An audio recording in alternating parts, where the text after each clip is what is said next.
Alright, YouTube, WikiLeaks actually tweeted out an infographic which had been compiled by Reddit on, I believe, R. the Donald, involving a person called Laura Silsby, which I think from what I'm seeing there is a dude named Laura. Okay, no strangeness there. Who may be involved with the Clintons on a business level on multiple occasions, whose attorney was apparently convicted for child sex ring, like trafficking, and this individual possibly is involved with the same thing, and it seems like Huma Abedin, at the very least, was intricately involved in communicating with this individual. Now, this compilation had actually been out for some time. I ignored it then, but when WikiLeaks decided to actually tweet it, I said, oh, well, maybe there's some veracity to this claim. So the Clintons may be involved in child trafficking. Now, of course, that could largely denote Anthony Weiner's involvement in such a thing. And by the way, there's another new report out. CBS reporting that, yes, indeed, the FBI has confirmed some of the material, at least, on Weiner's device directly is linked to Hillary Clinton, specifically when she was in the State Department, and they're not duplicates of the info from before. They're part of the 33,000, which means that probably all of the materials there. Trump was right yet again. He was right about Weiner. You've got to give him that. Even if you hate Trump, you've got to give him the fact that he was correct about Weiner potentially being a danger to our national intelligence. I'm kind of at a loss. It would be hard for the situation to get worse for Hillary Clinton unless the FBI were to pursue what WikiLeaks is talking about here with some Haitian child smuggling ring and confirm that Weiner and or Abedin were directly involved. People are saying there's a rumor right now that in the next few days we're going to get some massive leak, like at the 11th hour the FBI decides to indict or call Hillary Clinton before for sworn testimony or something like that. That's all rumors. As far as I know, I haven't seen the actual source of this claim, so I can't vouch for that. But when WikiLeaks has a good record of being truthful. Until this election and until specifically they decided, well, because Clinton is trying to have our sort of mascot destroyed by drone, we should probably dump all this info we have on the Clintons. Until that began, nobody ever thought they were Russian agents. Nobody ever thought they had an axe to grind. They simply looked at them as being pro-transparency, anti-censorship, which is what they are. Now, the Clinton campaign, even the HuffPost, one of their editors there today, posted an article, "I can no longer support Hillary Clinton," specifically listing the fact that the Clinton campaign has not addressed any of the scandals that it's involved with and prefers to go on the attack against whoever happens to have dumped the scandalous material. It is extremely and increasingly concerning that Hillary Clinton does not want to talk about these things. She's repeatedly cast all critics as Russians, or as Russian hackers, as Russian agents, as loving Russia more than the U.S., as un-American, as deplorable. Bill Clinton calling them ignorant, calling them rednecks. When Hillary Clinton is confronted by a protester holding up a sign at one of her rallies saying Bill Clinton is a rapist, and she goes off and begins ranting and straining her voice and sounding very funny in the process, by the way, you should look that up. Her shooting down a heckler, she didn't really shoot the heckler down, she just started whining and complaining, basically. Oh, Trump's fans, they're so dark and dangerous and divisive and filled with hate and violence. It's getting old, I think, in a lot of people's minds, because I think what people are waking up to is the sad truth, the horrible reality, that the lamestream candidate, something that I recognized some time ago, a lot of you probably recognized it a while ago, but lamestreamers, the TV watchers and so forth, hadn't quite yet come to the realization that it was the legacy candidate, the establishment candidate, who was utterly off the rails. Off the rails, corrupt. She's the one, her and her supporters are the ones causing violence. The HuffPost article there with the editor also listed, well, Hillary Clinton's fans largely at this point are the problem. They too have taken up this line of blame everybody else. Anyone who disagrees with me, says Hillary Clinton, is un-American, is deplorable, there's something wrong with them, they're violent, they're divisive. And yet everything coming out of her mouth has been divisive now for some time, since the scandals began, since the leaks began. Everybody who opposes her is some permutation of an evildoer, unpatriotic, or somehow controlled by foreign state entities, including, up to and including, the director of the Federal Bureau of Investigation. What she's saying is wrong. What she's saying is immoral. What she's saying is completely a lie. She knows that it's a lie. It's pandering, and it's bringing out the worst in people who are her fans. I don't see Trump doing that. I see him proclaiming that D.C. is a cesspit. That's something that even Democrats have echoed for decades and decades now. I don't see anything divisive about claiming that. He has claimed that the media is rigged. Even Democrats understand this. When Fox News every night, night after night, called people unpatriotic for opposing the Iraq War, it was the same thing. It was just a different candidate from a different party. But what I've told people for years now is that the two parties fundamentally are quite similar. Their views aren't that different. It's not surprising to me. It wouldn't be a surprise to me if Hillary Clinton were at least indirectly involved in child trafficking, because it's a money-making opportunity. It's the same as taking money from, again, a Moroccan blood phosphate syndicate, which is what it was termed, essentially slave labor in Morocco. This business wanted to give her money to come speak. She took the money. She then sent Bill and Chelsea in several times instead because she couldn't make it. She was too busy campaigning. If she's willing to take money from them, she's willing to take money from regimes in the Middle East that behead people for being gay, that stone people for being raped. If she's willing to take their money, why wouldn't she take the money of a bunch of literal slavers in Haiti who traffic children? And why wouldn't somebody who's directly connected to her through Huma Abedin, namely Anthony Weiner, if he's a pervert, which we know that he is, why wouldn't he seek to benefit from that as well? Under the table, on the table, doesn't matter. In a hidden manner, in a thinly veiled manner, doesn't matter. Why would we put that past him? We know he was trying to sext a 15-year-old. Well, maybe he goes off to Haiti and he does the same thing, only he does it a lot more cheaply and doesn't actually get in trouble for it because it's a country that's been partially destabilized by the Clinton Foundation.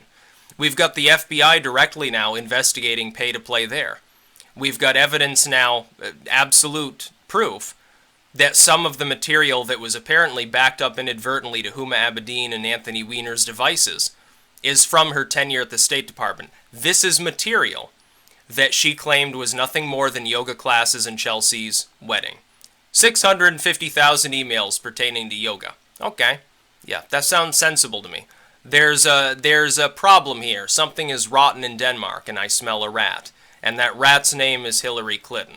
With WikiLeaks tweeting this, it gives it an air of truth that I would have discounted this infographic even if it linked directly to WikiLeaks material had WikiLeaks not retweeted this. I have no reason, I have been given no reason by the Clinton campaign, by Podesta, by Al Sharpton or Donna Brazil or any of their proxies to doubt a single word that WikiLeaks says in this election. Not a single email there have I been given any proof of being a hoax. Have I been given any evidence whatsoever under the sun of being altered, of being fudged, of being made up out of thin air. We've had Donna Brazil, Hillary Clinton, and others call them stolen emails, which, in my opinion, I think that means that they're real. I think that the word would have been slander if they had been faked. They're real. These emails are more or less certifiably real.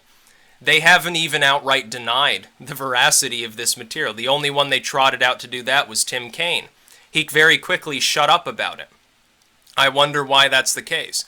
Riddle me this. Why would Donna Brazil have gotten fired from her position at CNN as basically the person who talks to them about the ins and outs of the Clinton campaign if CNN didn't think, and CNN known, of course, as the Clinton News Network, if they didn't think that these emails were true, because that's where the info was coming from. They obviously took it seriously enough to give her the axe. So why would I doubt this? Why would I doubt that at the very least Weiner and Abedin were somehow involved in child sex trafficking in Haiti? Stranger things have happened. We look at some foreign state whether democratic or not. We look at, for example, the ex-president of Italy there, the one that was screwing a 13-year-old, and he had like a literal fake volcano jacuzzi underneath his palace there, down in a cave somewhere. He had like this really weird sex parties down there and in his garden, and he was screwing kids, and that's part of why he got fucked in the end by the system there. We look there at what's supposedly a functioning democracy in the core of Europe. It's not a third world nation. We say, well, their leader was a total pervert. He was involved with buggering children. Or we hear what our press here says about Gaddafi, the legacy press, that is. Oh, well, he had a whole harem of underage girls. Well, then why couldn't it happen here? Do you honestly believe that our representatives, people in our government, are better in a moral sense than maybe somebody from Italy or Libya? I don't. I think sometimes they're worse. Some of these people are outright con job criminals. While people were so fixated on the idea that Trump may have conned somebody out of a contract years ago, people blissfully ignored the fact that Hillary Clinton, and I'm seeing it right here, may very well have been involved with making money off of the child slave trade.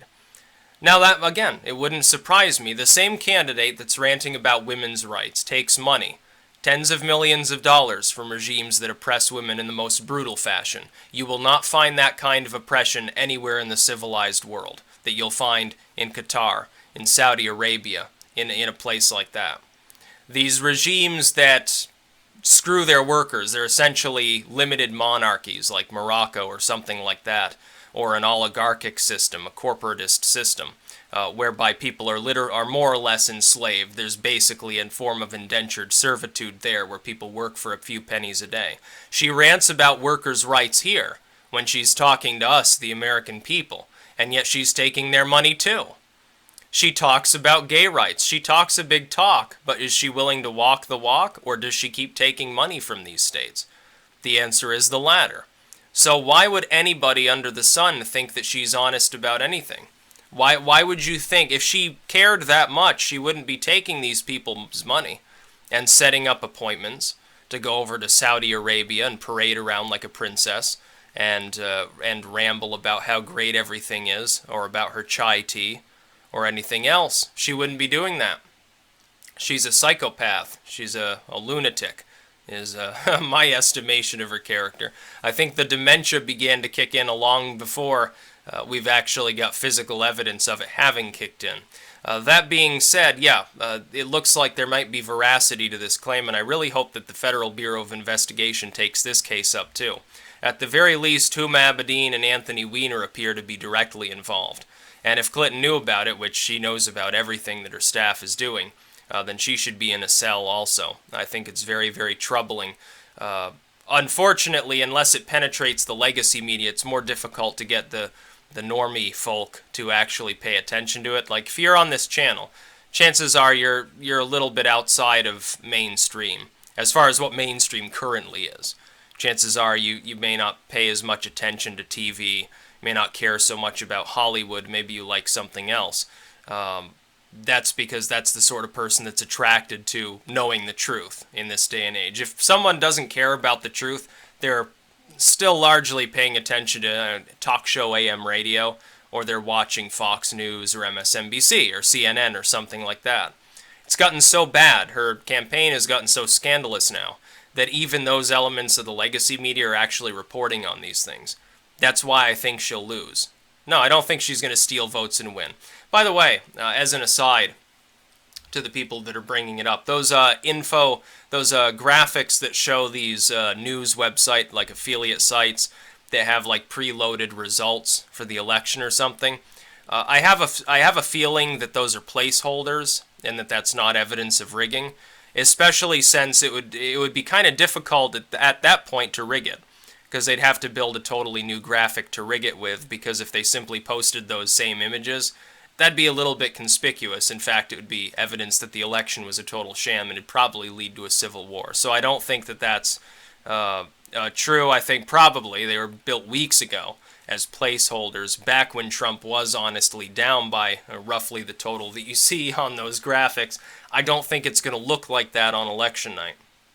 That being said, If you see anything funny at the polling sites, yeah, you should report it. If you see any intimidation, if you see somebody who doesn't appear to be doing what they're supposed to be doing and claiming to be some sort of official, someone circulating papers they ought not to be circulating, a polling site that appears to be a little bit screwy, yeah, you should probably document it. You should probably tell somebody about that. You should also definitely vote. Not only should you vote, you should bring others to vote if they're eligible. Maybe you got a lazy stoner friend who he wants to sit down and eat Twinkies and watch the Styx, Hex, and Hammer election live stream. Well, encourage them to go vote. Otherwise, you'll tattle on them to Styx, and then they'll get reamed. Yeah, it's a little bit amusing, but no, I mean it. Go vote. And I mean, if you're voting for Clinton, okay, go ahead and vote for Clinton. If that's really what you want, I don't think that it is, and I think you'll find out if you do and she does get elected. I think you'll very quickly find out why you probably would have liked to change your vote. But again, it's your vote. It's not mine. Jill Stein, same thing. At least she's a more kindly female candidate. If you're really that fixated on wanting the first female president, vote for Jill Stein. If the single issue is must have a vagina or I won't vote for them, vote for Jill Stein. I don't see anybody claiming that she's running a child trafficking ring. I don't see anybody saying, oh, she's under FBI investigation. Last time she was investigated, it was for spray painting a bulldozer at the Dakota Access Pipeline. I have more respect for that than anything that Clinton has ever done in her life. I don't give a fuck about the so-called good things the Clinton Foundation's done. All of the harm done by the fact that it was taking so much money from foreign states, from tin horn dictators and theocrats in the third world, as far, I think, outweighs any benefit that it did. And anyway, it's up in the air as to what percentage even went to charity. If you listen to Hillary speak, it's 90+%. And they've got an A rating, and they're just so perfect. If you listen to her detractors, it's less than 5%. Who fucking knows? I don't know. I don't know the ins and outs of their accounting. Maybe the FBI can get to the bottom, but they're investigating it right now. This woman is completely corrupt. There's not that much more to be said about it, but when WikiLeaks is tweeting out a compilation of links indicating the possibility that the Clintons are involved with child trafficking, of all things, yeah, I'd say that has legs. I'd say that's something you should probably keep in mind when you go to the polls. Because WikiLeaks so far, not a single person has provided a single piece of evidence that anything that they've said has been wrong. It's internal leaks. These are real emails. These are things from the Clinton campaign itself, from Clinton and her allies. They're not manufactured by a bunch of Russian hackers. Even if the Russians hacked it, okay, no, so be it.